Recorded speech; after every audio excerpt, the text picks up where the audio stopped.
Hello people, welcome to Swathi Teja blogs. ఈ రోజు మనం ఈశాలో ఏమేం చూడబోతున్నాం అంటే లింగ భైరవి, ధ్యానలింగం, సూర్యకుండ్, చంద్రకుండ్ ఎక్స్ప్లోర్ చేయబోతున్నాం. దాంతో పాటుగా మనం బ్రేక్ఫాస్ట్ అండ్ డిన్నర్ లో ఏమేం పెడతారో చూపించబోతున్నాం. వీడియోని స్కిప్ చేయకుండా చూడండి, అక్కడక్కడ చాలా టిప్సే షేర్ చేశాం. మా అదృష్టం బాగుంది, లేచిన వేళ విశేషం. కిందకి రాగానే షటిల్ రెడీగా ఉంది, ఇంకా దీన్ని ఎక్కేసి స్టార్ట్ అయ్యాం. మీరు డే 1 వీడియో చూడకుండా ఇదే వీడియో డైరెక్ట్ గా చూస్తా ఉంటే కొంచెం అర్థం అవడానికి టైం పట్టుద్ది. రూమ్ బుక్ చేసుకునేటప్పుడు చాలా కాటేజెస్ కనిపిస్తూ ఉంటాయి, ఇవన్నీ అవే కాటేజెస్ అన్నమాట. మీరు ఏ కాటేజ్ బుక్ చేసుకున్నా కానీ అక్కడ నుండి షటిల్ ఉంటుంది, ఏ ప్రాబ్లం లేదు లోపల. మనం ఉంటున్న శివపాదం 4 నుండి వెల్కమ్ పాయింట్ కి వెళ్ళడానికి 10 to 15 మినిట్స్ పడుతుంది. సైకిల్స్ కూడా అవైలబుల్ గా ఉంటాయి. దీని గురించి నేను డే 1 వీడియోలో ఎక్స్ప్లెయిన్ చేశాను, అది ఒకసారి చూడండి. మనం ఇప్పుడు ఆశ్రమం లోపల ఉన్నాము. కనిపించేది సూర్యకుండ, ఇదంతా కూడా ఓపెన్ స్పేస్. ఇక్కడ నంది ఉన్నారు, ఇటువైపు లింగ భైరవి, ధ్యానలింగం, చంద్రకుండ ఉన్నాయి. మొదటిగా మనం సూర్యకుండ లోపలికి వెళ్దాము. సూర్యకుండ వచ్చేసి ఓన్లీ మగవారికి అనమాట, ఆడవారిని లోపలికి ఎలో చేయరు. ఇదంతా ఇక్కడ ఓపెన్ స్పేస్, ఇక్కడ కూర్చొని యోగా చేసుకోవచ్చు లేడీస్ కూడా. ఇది ఎంట్రన్స్ అనమాట, లోపలికి వెళ్ళి స్నానం చేయడానికి.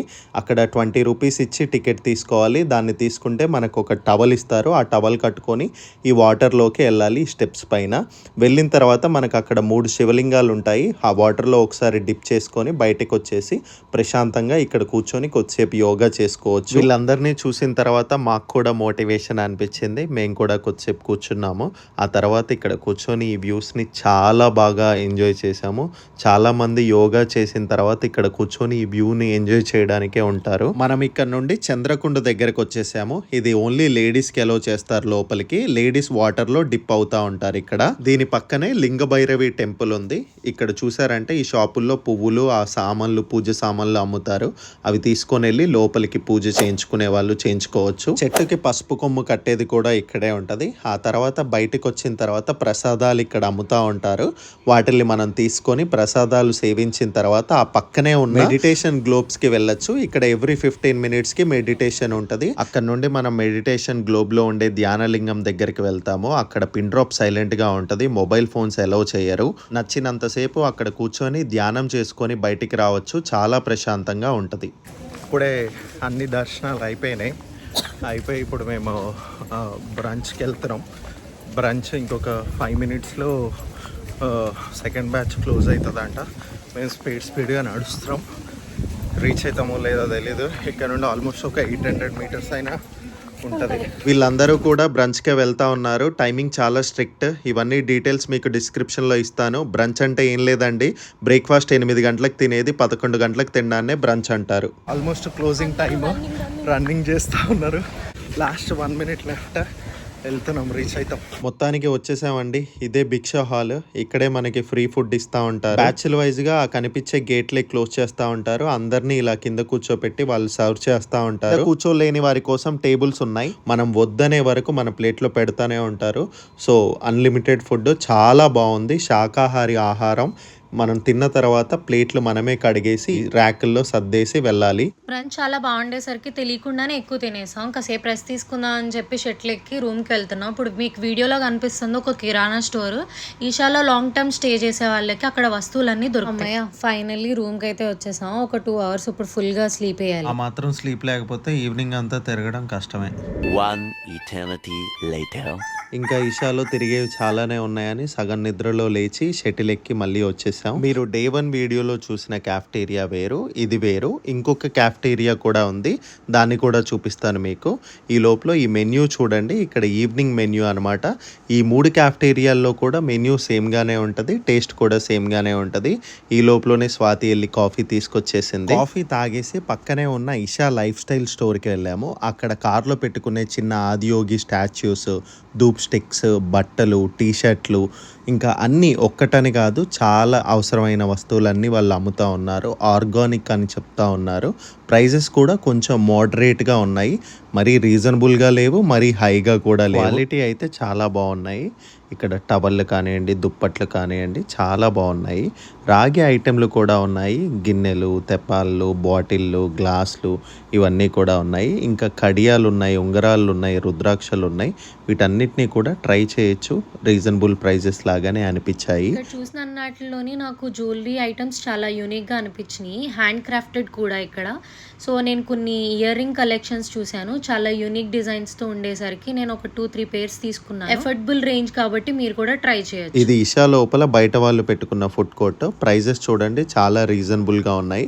టేస్ట్ కూడా చాలా బాగుంది. ఇషా లోపల ఆర్కిటెక్చర్ చాలా బాగుంది. ఇది చూసారా స్టోన్ ఎలా చేశారో, ఒక చిన్న ఎక్వేరియం లాగా చేశారు. ఇంకొక స్టోన్ ని చూడండి ఇలా పాముల్ షేపుల్లో కట్ చేశారు. ఇప్పుడు కంప్లీట్ గా ఇషా బయటికి వచ్చేసాము. బయటికి వచ్చేసిన తర్వాత ఇక్కడ కూడా ఇంకొక ఫుడ్ కోర్ట్ ఉందన్నమాట.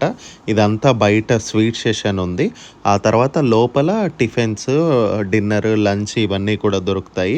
ఇది 3వ ఫుడ్ కోర్ట్ అన్నమాట. ఇంకొకటి ఆదియోగి దగ్గర కూడా ఉంటుంది.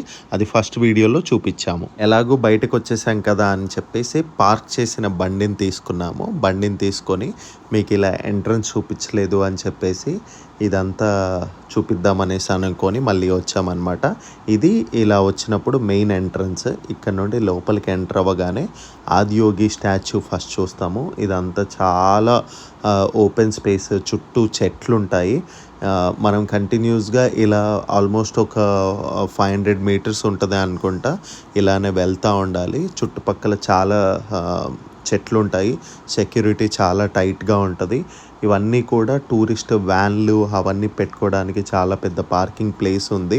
మనకి మ్యాక్సిమం వీళ్ళందరూ కూడా వచ్చేది ఆదియోగి స్టాచ్యూ చూడడానికి అండ్ ఏమంటారు ఆ లేజర్ షోని చూడడానికే వస్తారనమాట. స్టే బుక్ చేసుకొని అక్కడ ఉండి ఎక్స్ప్లోర్ చేసేవాళ్ళు చాలా తక్కువ మంది ఉంటారు. అది కాక స్టే బుక్ చేసుకోవాలి అని అంటే మినిమం ఒక 15 days or 20 days ముందు చేసుకోవాలి. పీక్ సీజన్ అయితే 3 months ముందు కూడా బుక్ చేసుకోవాల్సి ఉంటుంది. అందుకని మ్యాక్సిమం అందరూ వచ్చి వెళ్ళే వాళ్ళే ఉంటారు. లోపల నేను రికమెండ్ చేసేది ఏంటంటే స్టే చేయండి 1 or 2 days అనేసి. ఆదియోగిని చూడండి చుట్టూ కొండల మధ్యలో ఎలా ఉన్నారో చాలా బాగుంటుంది. ఇదంతా కూడా కార్ పార్కింగ్ స్పేస్కి ఎటువంటి ప్రాబ్లం లేదు. చాలా ఓపెన్ స్పేస్ ఉంటుంది. కార్ అక్కడ పెట్టేసి చక్కగా పీస్ఫుల్గా నడిచి అదంతా ఎక్స్ప్లోర్ చేయొచ్చు. ఒకవేళ ఎవరైనా స్టే చేయకపోయినా కూడా నేను ఇప్పుడు ఈరోజు చూపించినవన్నీ కూడా చూడొచ్చు. స్టేకి దానికి సంబంధమే లేదు. 1 day లాగా వచ్చి ఇవన్నీ చూసుకొని వెళ్ళిపోవచ్చు. బండిని తీసేసుకొని ఇలా వచ్చేసామన్నమాట. మళ్ళీ శివపాదం 4కి. రేపు ఒకవేళ చెక్అవుట్ మనది, రేపు చెక్అవుట్ కాబట్టి మళ్ళీ అక్కడ లోపల నుండి వెళ్ళామనంటే మళ్ళీ వెల్కమ్ పాయింట్ నుండి లోపలికి మళ్ళీ ఆ పార్కింగ్ దగ్గరికి నడవడానికి చాలా టైం పడుతుంది ఆ లగేజ్ వేసుకొని. అందుకే ఇప్పుడే బండి తెచ్చుకొని ఇక్కడ పెట్టేసుకుందాం. రేపు పొద్దున ఈజీగా వెళ్ళిపోవచ్చు. ఇదే పార్కింగ్ ఏరియా. ఆ సైడ్ లాస్ట్లో పార్క్ చేశాడు. ఇదే కాటేజెస్ బ్యాక్ సైడ్. ఇది 3rd cottage Shivapadam 3 back side parking అనమాట. మాది కనిపించేది శివపాదం 4. ఇదనమాట శివపాదం 4. ఎలాగూ ఖాళీగానే ఉన్నాము అని చెప్పేసి మళ్ళీ ఇంకొకసారి లేజర్ షో చూడడానికి వెళ్ళాము. ఆల్రెడీ మొదటి రోజు చూసాము, మళ్ళీ రెండో రోజు కూడా చూడడానికి వెళ్ళాము. చాలా బాగుంది. 2 సార్లు దర్శనం అయింది. ఆదియోగి దగ్గర మాకు ఒక తెలుగు కపుల్ కలిశారు. వాళ్ళు కూడా చెన్నైలోనే ఉంటారంట. వాళ్ళతో ముచ్చట్లాడి చాలాసేపు టైం స్పెండ్ చేసాం. వాళ్ళు కూడా మేముండే కాటేజ్ దగ్గరే ఉంటారంట. సో కుదిరితే వాళ్ళని కూడా ఇంట్రడ్యూస్ చేద్దాం నెక్స్ట్ ఎప్పుడైనా కలిసి ట్రిప్కి వెళ్ళినప్పుడు. మొత్తానికైతే మళ్ళీ శివపాదం 4కి వచ్చేసాము. ఇంకొక విషయం కూడా చెప్పాలి. ఇక్కడ వీళ్ళు అంబ్రిల్లా కూడా ఇస్తారనమాట. 500 డిపాజిట్ చేస్తే ఎప్పుడైనా వర్షం వచ్చేటప్పుడు అంబ్రిల్లా తీసుకొని వెళ్ళొచ్చు. విజయవంతంగా రెండో రోజు కూడా ఈషా ఫౌండేషన్లో స్టేని కంప్లీట్ చేసుకున్నాం. చాలా హ్యాపీగా ఉంది మాకు. చాలా మెమోరీస్ని తీసుకున్నాం. ఈ స్లో లివింగ్ని, తర్వాత ఈ నేచర్ని బాగా ఎంజాయ్ చేసాం. మీరు కూడా ఎవరైనా ప్లాన్ చేసుకోవాలి అని అనుకుంటే ప్లాన్ చేసుకోండి. డివోషనల్గా అనేది నేను ఆ టాపిక్ని నేను మాట్లాడదలుచుకోలేదు. స్లో లివింగ్, సిటీ లైఫ్ నుండి కొంచెం ఎస్కేపింగ్గా ఉండాలి అని అనుకుంటే దీన్ని మీరు ఖచ్చితంగా ప్లాన్ చేసుకోవచ్చు. ఇలాంటి ఫెసిలిటీస్ ఇదే మనం వేరే ఎక్కడైనా రిసార్ట్లో స్పెండ్ చేయాలి అని అనుకుంటే బడ్జెట్ వైజ్ మనకి మినిమం పర్ డే ఒక 10,000 అలా ఉంటుంది. కానీ ఇక్కడ చూస్తే మీరు అరౌండ్ 1,000 to 1,500 ఇన్ బిట్వీన్లోనే 1 డేని గడిపేయచ్చు ఇక్కడ. సో ఆ ఎక్స్పీరియన్స్ని కూడా మీరు పొందొచ్చు. Thank you so much. మీరు వీడియోలో ఇక్కడ వరకు వచ్చారు అని అంటే మా కంటెంట్ మీకు నచ్చుతుంది అనుకొని, ఎవరైనా సబ్స్క్రైబ్ చేసుకోకపోతే చేసుకొని మాకు కొంచెం సపోర్ట్ ఇవ్వండి. Thank you so much. ఈ అందరికీ ఒక చిన్న టిప్, ఒకవేళ మీరు ఇక్కడికి వచ్చి శివపాదం 4 బుక్ చేసుకునేలాగైతే రోడ్ సైడ్ కాకుండా ఇటు హిల్ వ్యూ రూమ్స్ ఇవ్వండి అని అడగండి. అప్పుడు మీకు ఈ వ్యూని ఎంజాయ్ చేయడానికి ఉంటుంది.